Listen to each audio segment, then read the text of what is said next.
You know, there's nothing more timeless than senseless violence. And, well, I guess this isn't senseless because it's literally a superhero attacking civilians. I mean, you know this footage, you know the same story. Whose parents got shot after watching Zorro, who slams people into scenery, and who is a very anger-filled creature. What I will never understand is why the Arkham Knight was so cool.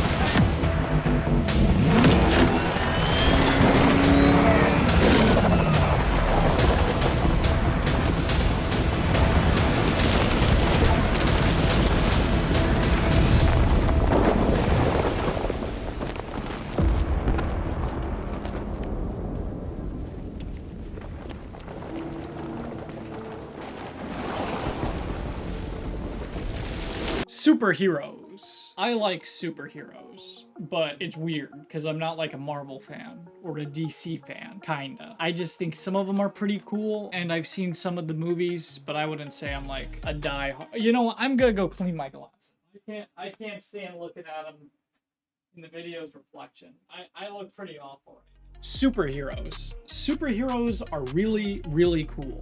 I like superheroes, but it's weird because I'm not like a big superhero fan. I'm not one of those day one Marvel people or a big Marvel person. Though I like Guardians of the Galaxy, but I also didn't like it enough to see the third one for what it's worth. I really, really like two superheroes though. And really it's more one, and it's Spider-Man, and it's not even about him. This video isn't about him. But one thing I love is Batman. Batman has a crazy amount of appeal to me. I think he's awesome. And what could be awesome about a billionaire beating down everybody? I mean, we see that on Twitter all the time. Well, I don't really say beating down. It's really more so just like everybody's clowning on one. Oh my fucking god. Well, maybe that was a little too hard. But the thing that makes Batman cool is probably how much media he has, and how I feel like no matter what kind of person you are, there's a Batman media that appeals to you. Because my favorite Batman movie of all time is actually two movies that are one really, really long movie, which is The Dark Knight Returns. Batman The Dark Knight Returns is about Batman who's retired. His gimmick is that he's retired. All he does is drive around race cars. And then everything changes. Supervillains are back. He's back. Mutants are back. Crimes are back. Well, he gets out of his gear in terms of racing and into his gear in terms of Batman fighting. And it is the most joyous thing to behold. He uses Scarecrow's Totson. He's old, so he makes noise now. He's much more violent. He's crazy. He even does something in the part 2 that I'm not even going to talk about because it's a huge spoiler and you should watch it yourself. But it's Batman versus the world, literally, for both of these. Well, okay, maybe not literally, but maybe the sequel if you're giving it a lot of credit. But Batman The Dark Knight Returns is unironically like the most compelling superhero, or one of the most compelling superhero media I've ever seen. And it is an easy recommendation to any comic book or superhero enthusiast. And you wouldn't ever think that this random animated Batman movie would literally be better, or at least on the same level as some of the other Batman movies, which I'm going to talk about. I'm going to talk about a lot of Batman media I like as somebody who's not super big into Batman. Moving on. Batman The Dark Knight Returns is awesome. The guy talks like this. He has a really weird deep voice for some reason that doesn't seem to fit. But the war goes on. He's incredibly violent. The movie's like I'd say it's like a roller coaster ride, but it really isn't, because you want to get back on it. Even though for some reason Batman is built like an absolute like unit, like he is like built like a literal grizzly bear for no reason whatsoever. But everything else is cool. He has a Robin who may or may not be the inspiration for the Robin from the Lego Batman movie. Maybe, I don't know. I didn't read the comic. But Batman The Dark Knight Returns is a triumph in Batman, because it is just a retired superhero coming out of retirement and having his vengeance glory story, while at the same time realizing that the glory days are kind of gone. There's no like gleam to what he does whatsoever. Batman himself is not even as much a superhero anymore, but a political talking point, and the movie really emphasizes that as well. He's more of an idea and a figurehead of the vigilante ideology. And it's interesting seeing people bash him throughout the two movies, and the people who come to his defense. What neither side can deny is that this man is using unadulterated amounts of violence against all crime. And it's really one of the most well-made Batman movies ever. The animation is smooth. Everything just really flows together. Story goes by super quick. It has a few rogues gallery. I only remember 2 and 3 technically if you... No, okay, I guess it'd be 2. I only remember 2, but it's a movie I can rewatch anytime. And it has an insane amount of just cool Batman stuff. Like just seeing Batman get the tar kicked out of him and kicking the tar out of everybody else. And speaking of kicking tar out of people, I gotta talk about another Batman thing I find cool, even though I'm not like a huge Batman fan. The Arkham games. You'll probably see some gameplay of this while I talk about it. It's not... Okay, it's pretty bad because I hadn't played it in years, and I just recorded some for like an hour-ish today. And the Arkham games are a masterpiece in creation. They were the first like good superhero games to my knowledge. If you know any like good superhero games that predate Arkham Asylum, let me know. I'd probably want to play them at some point. But Arkham Asylum is definitely the best game in terms of atmosphere. It is the most Batman-esque of the 3 games.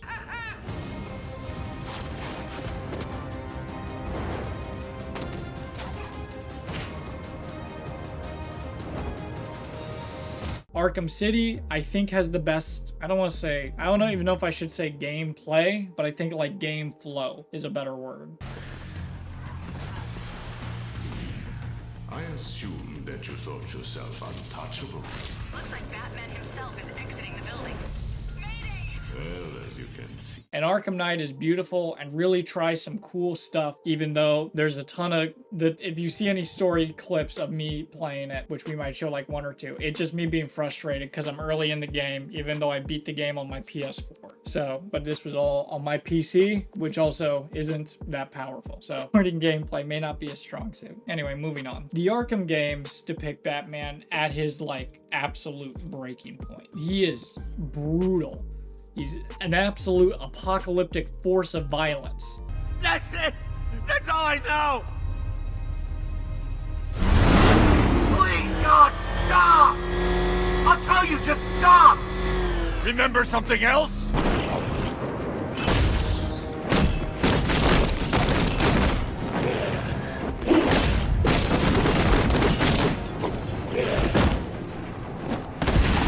He is insane. He's insanely violent. I cannot get over his like absolute brutality. And if you think it's crazy in this, you should see Assault on Arkham, which is like, imagine Suicide Squad killed the Justice League if it was good, and if the Justice League wasn't in it. Or I think, well, I guess all of the Suicide Squad is in it, come to think of it, but Deadshot, Killer Shark, Captain Boomerang, Harley. Okay, yeah, so all the Suicide Squad is in it.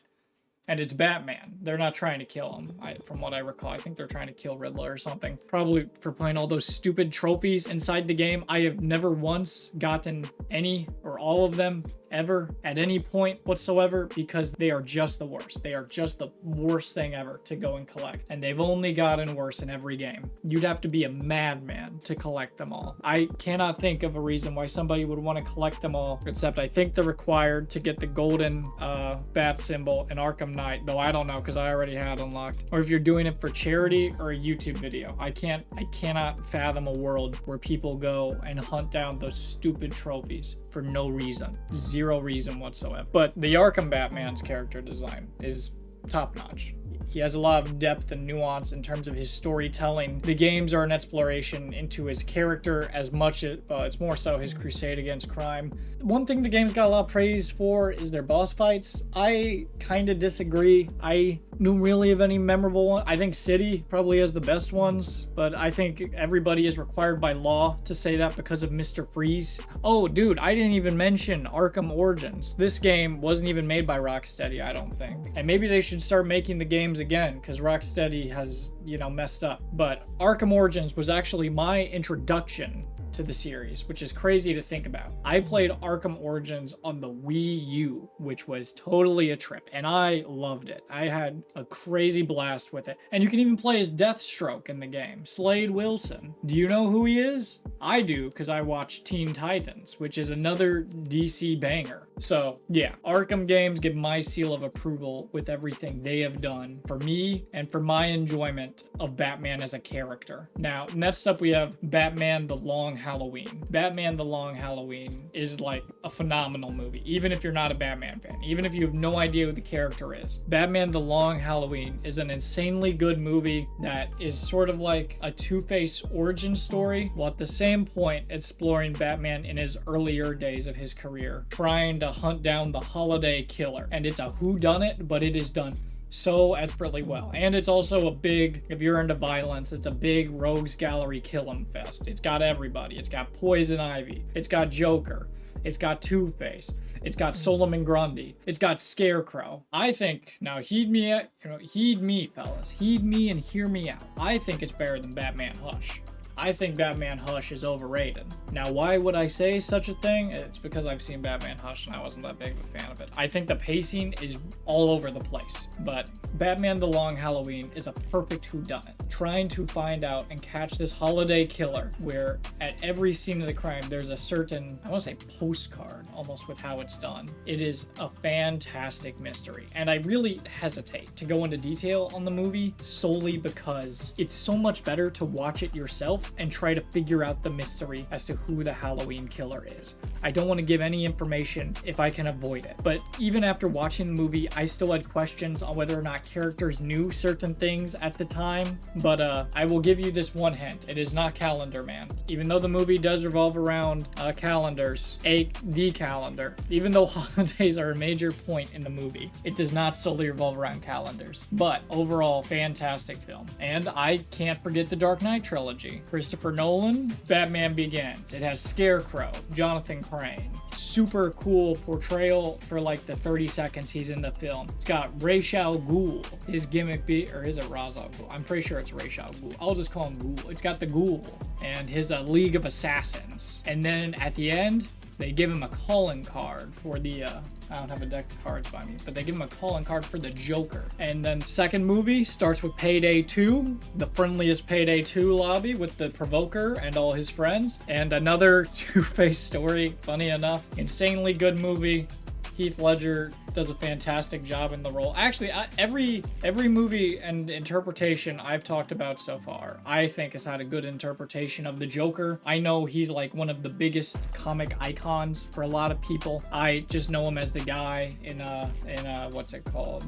Mortal Kombat 11, who was insane, I think. And I know him as the Batman villain. And I also know him as the Persona 5 protagonist. But beyond that, the Provoker, the Provoker's pretty cool in all of these media. He's probably the worst in The Dark Knight Returns, just because he seems a little like phoned in. I don't know. It feels like they didn't give as much time and care to his role, but I feel like they would have had to have a third movie if they really wanted to flesh it out. But it's still cool seeing him.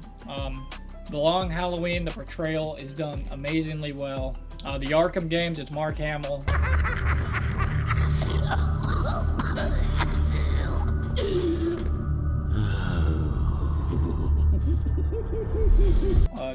You can't hate on Mark Hamill, literally. Otherwise, I would be crucified. But yeah, really, really interesting all around. But Heath Ledger, he brings this sort of like human element to it. It's less cartoonish and more like sinister. Why so serious? He sticks the blade in my mouth. Let's put a smile on that face. And anyway, the movie rocks. You don't need me to tell you The Dark Knight, whatever it's called, is awesome. With this little, like, violence game they have. And it's kind of a shame we never got to see more of Heath Ledger's Joker. Even though one thing I couldn't stand, I think, in the Christopher Nolan movies was how Batman would lower his voice to do the thing. Where are they? Killing is making a choice. Where are they? I think what did it best is the Telltale Batman games, where it was like augmented via technology for that sort of thing. You know you can bleed to death without ever spilling a drop. All on the inside. Tell me the plan. But the thing about those games is they're not being talked about in this video because I never finished them. I started the first game and I couldn't get into it. I wish I could. I think I would have had a better time, but and I probably would now. I think a lot of it is just for that sort of thing, it's better to have like a group of people watching it. I don't know. Maybe I'm just a freak. But beyond that, I really enjoyed my time with the Batman Dark Knight movies. The third one, it's okay. I'm not a big fan of Tom Hardy's Bane. I think the coolest interpretation of Bane ever is Arkham Origins. Arkham Origins Bane has him show up and he is the main antagonizing force in that game. Bane has complete power, control, intelligence. He's a brilliant tactician. He figures out, well, I don't want to spoil everything about it because I don't want to just like make this video random guy spoils Batman media he likes so you can't enjoy it. But Arkham Origins story actually slaps. I'd recommend it highly, even though it has like a really, really dumb plot twist with Black Mask that I'm not gonna say, but it's dumb.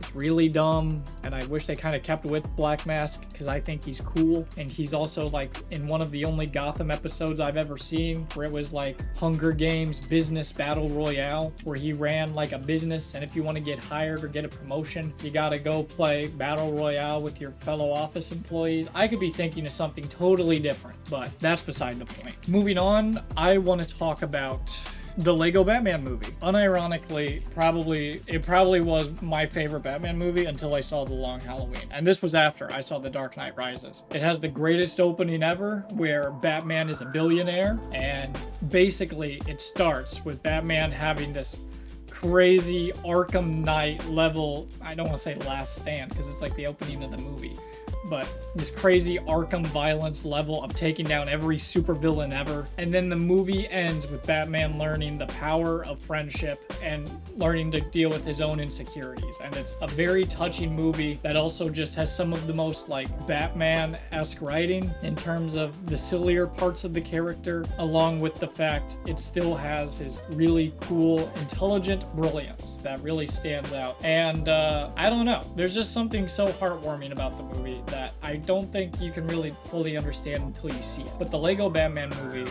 is fantastic. I'm a big fan, and I think anybody can sit down and enjoy it, but you'll most likely enjoy it if you're already a Batman fan. So why'd I make this video about Batman if I'm not a big superhero fan? Well, the thing about Batman is that I think as a concept, it's kind of stupid. You could argue that about with any superhero, but the gimmick with him is that he's in a universe where there's literally an alien with all the strength of a god, you know? He literally fights a god. I'm pretty sure Darkseid is a god. So it kind of leads yourself to the question, how could there even be any threats in his universe? And I kind of think it works a little better when his stories are self-contained, sort of like with The Long Halloween or Dark Knight Rises. The Dark Knight Rises being Superman is busy, I think, nuking Vietnam, nuking Russia. I don't know. I don't mean it as like a Dr. Manhattan situation, but he's doing something war related. That's all I remember. And in the Arkham games, I don't know why the other Justice League isn't there, but it works much better and makes the villains and the stakes much higher when it's just them as the last bastions of heroism. Just these people with these insane combat abilities and gadgets versus all these crazy supervillains Like, who's one besides the Riddler? Well, there's the newest Batman movie, which I didn't get it. I didn't get the new Batman movie at all. Like, I got the mystery, kinda, but it's like Alrada Alverde or whatever. I have no memory of it. I'm like the does he know guy, but I don't know. I don't know it all. I don't remember the plot. I just remember the part on the highway when Batman breaks his no killing rule, I think like 40 times. Or maybe I'm thinking of a different movie, but I don't know. I don't even think Robert Pattinson did that bad. I just don't think I liked the direction of the movie. What really gets under my skin with the Batman movie is how there's no big costumed showdown. I always loved that. Even when I saw like Tim Burton's Batman or whoever made that movie with the goofy guy as Joker, the one where he falls from like a million stories tall and then there's a laughing box in his pocket.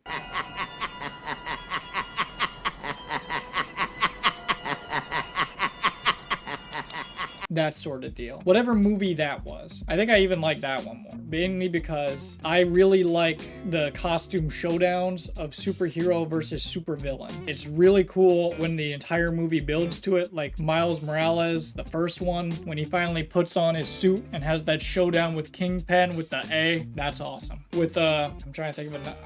I hate how a lot of my favorite superhero media moments come from scenes that I can't like outwardly say because they're spoilers.